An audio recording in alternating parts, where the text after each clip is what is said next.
नमस्कार मित्रों, मैं मनल, आपका स्वागत है हमारे यूट्यूब चैनल गुरुजी स्टडी अड्डा में। आज हम लोग भारत में समावेशी शिक्षा की सेवाएं, service of inclusive education in India के बारे में अध्ययन करेंगे। यहाँ से आपके DElEd BEd semester other exam में क्वेश्चन पूछे जाते हैं। चलिए दोस्तों, हम लोग देखते हैं भारत में समावेशी शिक्षा की सेवाएं विद्यालयों में उपलब्ध कराई जाती हैं, वे निम्न हैं। आगे देखिए दोस्तों, आज के आधुनिक युग में शिक्षा सभी के लिए का नारा अत्यधिक प्रचलित है। चूंकि भारत एक धर्मनिरपेक्ष देश है, अतः यहाँ प्रत्येक जाति, धर्म तथा रंग रूप के व्यक्ति रहते हैं। जिस प्रकार यह शारीरिक रूप से एक दूसरे से अलग है, ठीक उसी प्रकार से यह आपस में मानसिक रूप से भिन्न है। अतः इन बालकों की शिक्षा हेतु समावेशी शिक्षा का प्रावधान रखा गया है, जिसके लिए अग्र सेवाओं की व्यवस्था की गई है, जिसे हम लोग आगे देखेंगे। देखिए दोस्तों, यदि हम बात करें भारत में समावेशी शिक्षा की सेवाओं की, तो भारत जो है यह एक धर्मनिरपेक्ष देश है। यदि धर्मनिरपेक्ष की बात करें तो भारत किसी भी एक धर्म को न तो बढ़ावा देता है, न तो किसी भी धर्म की बुराई करता है, यानी कि वह पूर्णतः धर्म से अलग है, जो भारत का संविधान है, जो भारत देश है। इसलिए दोस्तों, यदि हम बात करें तो शिक्षा की, तो आधुनिक युग में, आधुनिक समय में शिक्षा सभी के लिए का नारा अत्यधिक प्रचलित है। देखिए दोस्तों, जो शिक्षा भारत में दी जाती है समावेशी शिक्षा के अंतर्गत, यदि दोस्तों समावेशी शिक्षा के अंतर्गत हम बात करें तो कैसे बालक होते हैं, तो दोस्तों जाति, धर्म, रंग, रूप इत्यादि से भिन्नता लिए होते हैं। लेकिन दोस्तों जो समावेशी शिक्षा होती है वह किसी भी बालक के जात, रंग, रूप, आकार इत्यादि से भेदभाव नहीं करता है, सबको समान शिक्षा देने की बात करता है। यही भारत में समावेशी शिक्षा की बहुत महत्वपूर्ण बात है। अब देखिए दोस्तों, पहला पॉइंट है जिसमें समावेशी शिक्षा हेतु परिभ्रामी अध्यापकों की व्यवस्था। विशिष्ट बालकों को उचित शिक्षा प्रदान करने के लिए विशिष्ट परिभ्रामी अध्यापकों की व्यवस्था करनी चाहिए, जिससे कि वे बालकों को शिक्षा व निर्देशन देने में अधिकतम सहायता प्रदान की जा सके। इस प्रकार इन समेकित अध्यापकों के माध्यम से विशिष्ट बालकों को निर्योग्यताओं को दूर किया जा सकता है। देखिए दोस्तों, यदि हम बात करें तो समावेशी शिक्षा हेतु परिभ्रामी अध्यापकों की व्यवस्था कैसी होनी चाहिए।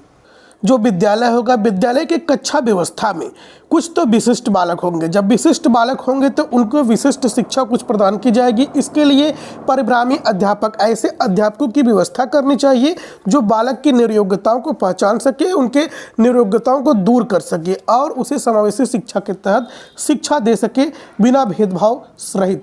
अब देखिए दोस्तों, अगला पॉइंट है समाज सेवियों तथा विशेषज्ञों की व्यवस्था। विशिष्ट बालकों को प्रशिक्षित करने के लिए समाज सेवियों तथा विशेषज्ञों की व्यवस्था करनी चाहिए। इसके लिए ये लोग अधिक लाभकारी सिद्ध होते हैं। विशिष्ट शिक्षा के क्षेत्र में विशिष्ट रूप से प्रशिक्षित होते हैं। सप्ताह में 1-2 बार यदि संभव हो सके तो प्रत्येक दिन इन विशिष्ट व्यक्तियों की सहायता व निर्देशन लेना चाहिए। देखिए दोस्तों, जो कक्षा व्यवस्था होती है उसमें विशिष्ट बालक, सामान्य बालक दोनों आते हैं। सभी प्रकार के बालक समावेशी शिक्षा के अंतर्गत आते हैं। लेकिन दोस्तों समाज में बहुत सारी ऐसी संस्था है, बहुत सारे ऐसे समाज सेवी हैं, बहुत सारे ऐसे विशेषज्ञ हैं जिनको विद्यालय में हो सके तो सप्ताह में 1-2 बार बुलाकर या उनको रोज बुलाकर आप बच्चों को निर्देशन दिलवा सकते हैं, जिससे बालक का सर्वांगीण विकास हो सके। अब देखिए दोस्तों, तीसरा पॉइंट आपके सामने अतिरिक्त कक्षा की योजना।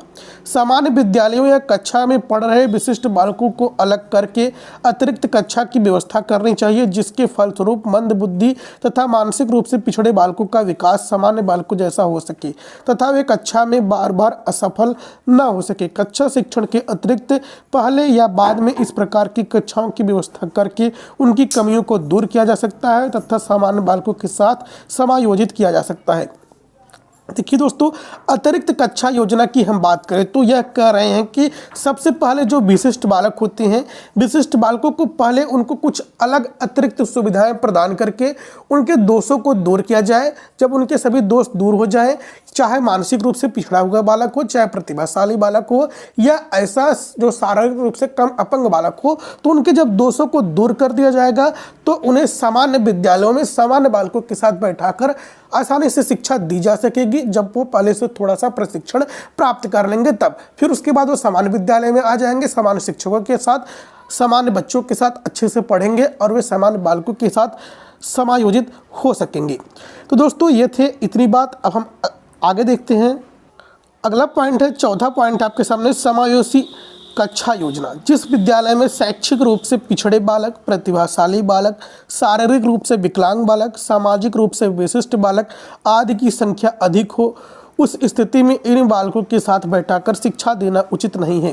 प्रशिक्षित अध्यापकों, विषय विशेषज्ञों, निदेशकों के माध्यम से सहायक सामग्री तथा यंत्रों की व्यवस्था करके उपयुक्त शिक्षा प्रदान की जानी चाहिए। देखिए दोस्तों, समावेशी कक्षा योजना की बात करें तो यदि आपके विद्यालय में शैक्षिक रूप से अधिकतर पिछड़े बालक, प्रतिभाशाली बालक, शारीरिक रूप से कम विकलांग बालक या विशिष्ट बालक की संख्या अधिक है तो आप सामान्य बालकों के साथ शिक्षा प्रदान करेंगे।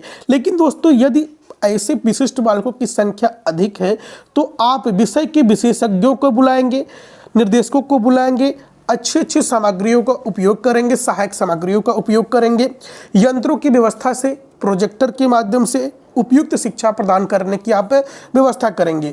अब देखिए दोस्तों, पांचवा पॉइंट है आपके सामने, समावेशी विद्यालय योजना।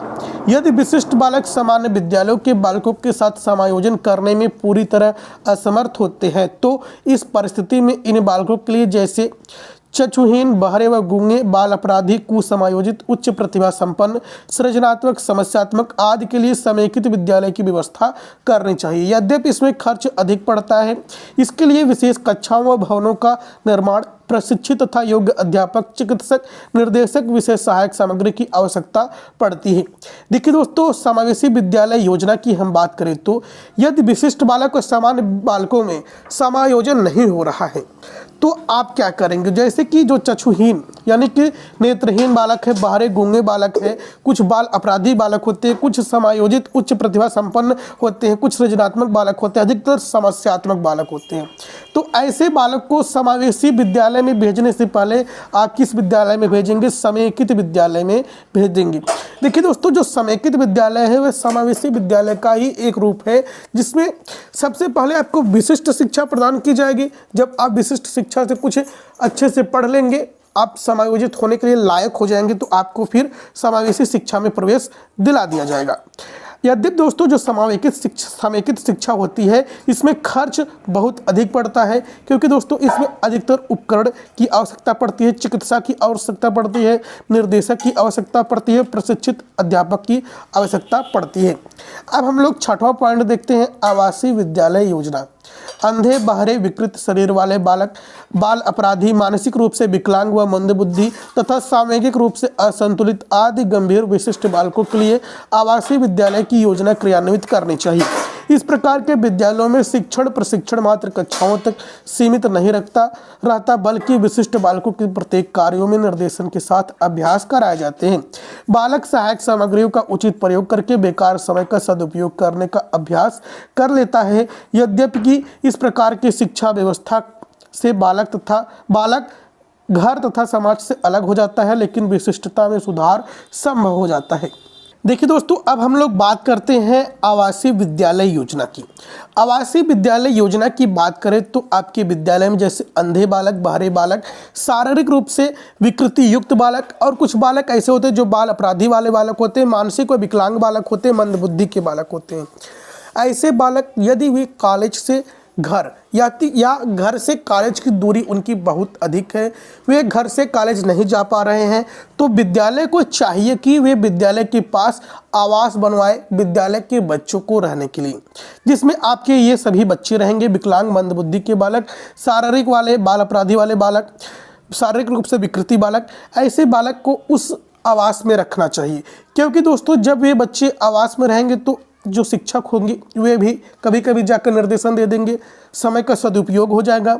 बच्चे जब विद्यालय में 24 घंटे विद्यालय के आवासीय विद्यालय में रहेंगे तो जो आवास रहेगा, आवास में रहते रहते बालक कुछ अपने समय का सदुपयोग करेंगे। यदि वे खाली बैठे हुए तो वे कुछ न कुछ क्रियाकलाप करते रहेंगे, एक दूसरे बच्चे से मिलेंगे, जिसमें सामाजिक वातावरण तो बनेगा, लेकिन दोस्तों आपके घर समाज का वातावरण से बिल्कुल अलग होगा। लेकिन दोस्तों जो बालक की विशिष्टता है इसमें सुधार जरूर होगा।